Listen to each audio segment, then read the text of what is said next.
Hi everyone, my name is May Delau. Today we're talking about Money Madness, the Mississippi Scheme. We're starting on page 30 of the book, Memoirs of Extraordinary Popular Delusions and the Madness of Crowds by Charles Mackay.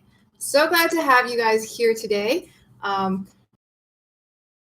Delau. I live in Honolulu, Hawaii with my husband, Jordan. Back in 2011, I had over $40,000 credit card debts. I didn't have any property, but by 2000, today we own two properties. One is this condo in Waikiki, another is a one-bedroom condo down the road, which is an Airbnb business. Back in, like I said, I had all that debt. By 2016, paid it off, quit my job, put a family net worth by $500,000, making almost $500 a month in passive income. Started coaching clients to do what I did. So I'm constantly learning and growing with my clients and everyone else who's interested in growing with me. And so I'm doing a reading project this summer, and then I'm with my son this summer. So Money Mania is from this free ebook. You can check it out on my blog, yesfinanciallyfree.com. I have the link to the ebook. You can read along, read it yourself. It's free. And it is a highly recommended book by many people who have said that this book is important to understand if you're going to be an investor and be good with money. So read it with me or read it by yourself. Check out the blog, go to the right side, put in your first name, email address, and get the free ebook, Working Parents Guide to Financial Freedom, sent directly to your inbox just for starting the email list. And you get an email every time I'm live where I'll be talking about all the links to all my posts and everything, and a lot of good content. So check it out. So let's begin our reading today. We're on page 30, okay? And all my past readings are all on my blog. I put them all there with little summaries under each video. So you can also check that out if you want to get a more organized summary. All right. Every epithet that popular hatred could suggest. Oh, just so you know what's going on. Basically, a guy named John Law wanted to start a land bank. He's a professional gambler, okay, who got kicked out of his country for killing someone in a duel, all right?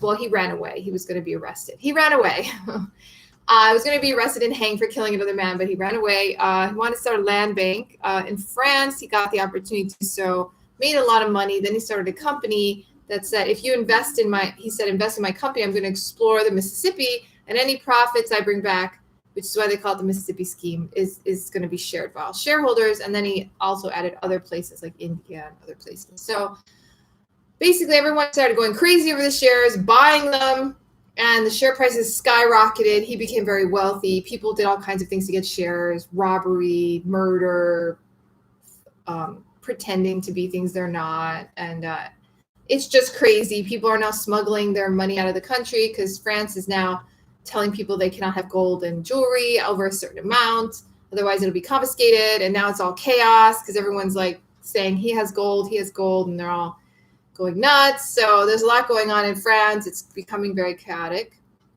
And that's where we're doing it right now. So they just passed that law and everyone's going nuts. Okay. Every epithet that popular hatred could suggest was showered upon the region and the unhappy Law. Coin to any amount above 500 livres was an illegal tender, and nobody would take paper if he could help it. So basically, you weren't allowed to have too much coins, but nobody wanted paper because it was getting worthless, right? That's the paper that that land bank that John Law created. That's the paper they're talking about. Okay, here we go. No one knew today what his notes would be worth tomorrow. Never, says Duclos in his secret Memoirs of the Regency, was seen a more capricious government. Never was a more frantic tyranny exercised by hands less firm. It is inconceivable to those who were witnesses of the horrors of those times and who look back upon them now as on a dream that a sudden revolution did not break out, that law in the region did not perish by a tragical death. They were both held in horror, but the people confined themselves to complaints. A somber and timid despair, a stupid consternation had seized upon all, and men's minds were too vile even to be capable of a courageous crime. It would appear that a movement of the people was organized. Seditious writings were posted up against the walls and were sent in handbills to the houses of the most conspicuous people. One of them, given in the Memoirs de la Régence, was to the following effect. Sir and Madame, this is to give you notice that at St. Bartholomew's Day will be enacted again on Saturday and Sunday if affairs do not alter. You are desired not to stir up nor you nor your servants. God preserve you from the flames. Give notice to your neighbors, dated Saturday, May 25th, 1720. The immense number of spies with which the city was infested rendered the people mistrustful of one another, and beyond some trifling disturbances made in the evening by an insignificant group, which was soon dispersed, the peace of the capital was not compromised. The value of shares in the Louisiana or Mississippi stock had fallen very rapidly, and few indeed were found to believe the tales that had once been told of the immense wealth of that region. A last effort was therefore tried to restore the public confidence in the Mississippi project. For this purpose, a general conscription of all the poor wretches in Paris was made by order of government. Upwards of 6,000 of the very refuse of the population were impressed, as if in time of war, and were provided with clothes and tools to be embarked for New Orleans, to work in the gold mines alleged to abound there. They were paraded day after day through the streets with their pikes and shovels, and then sent off in small detachments to the outports to be shipped for America.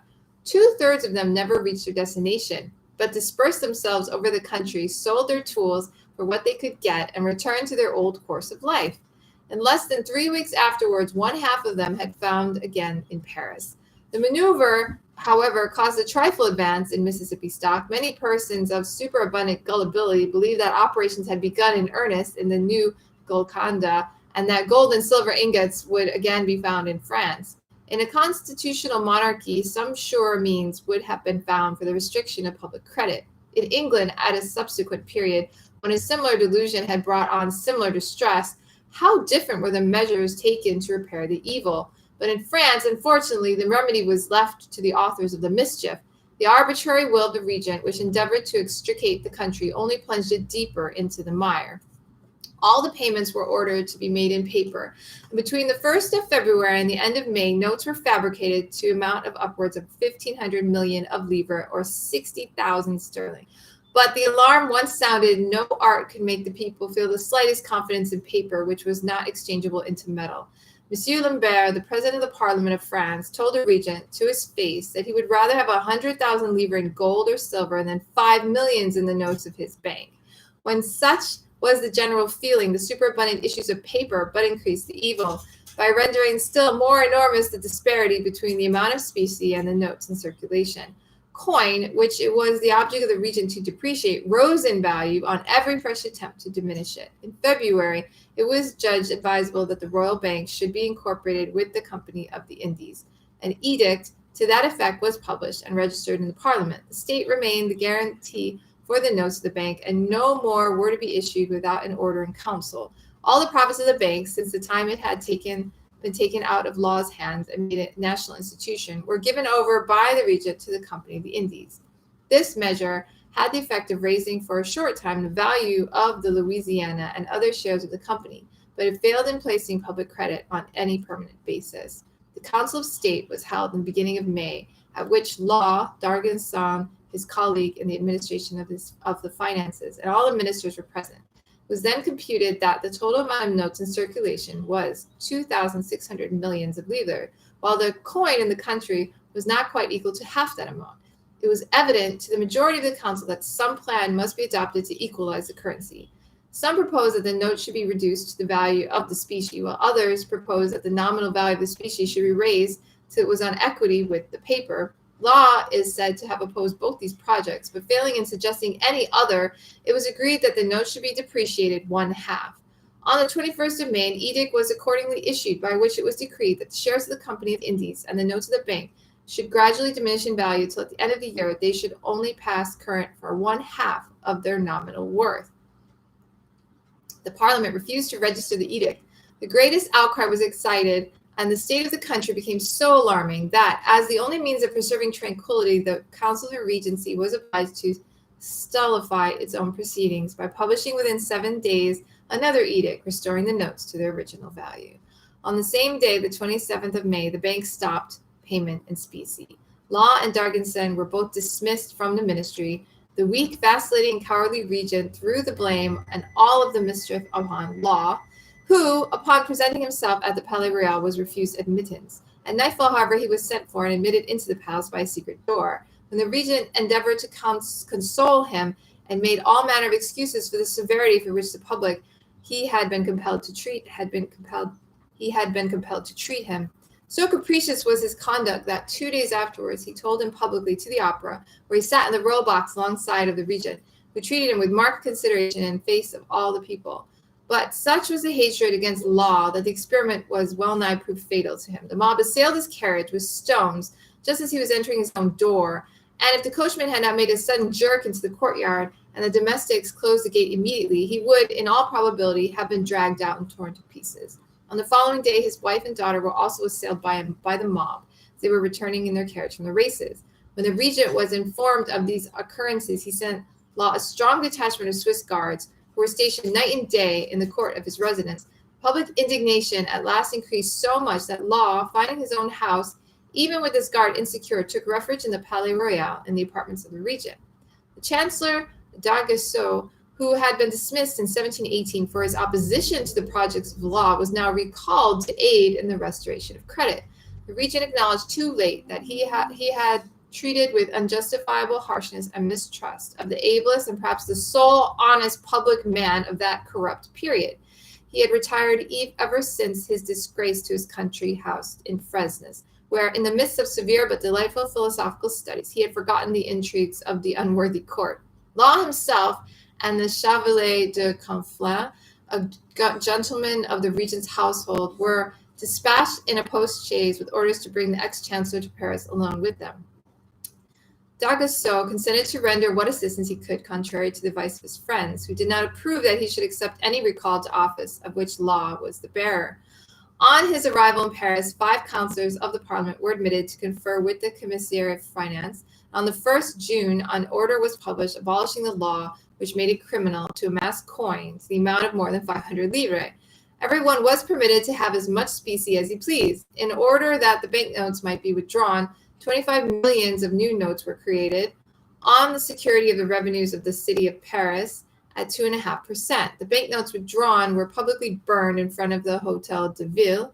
The new notes were principally of the value of 10 livres each, and on the 10th of June, the bank reopened with a sufficiency of silver coin to give it change for them.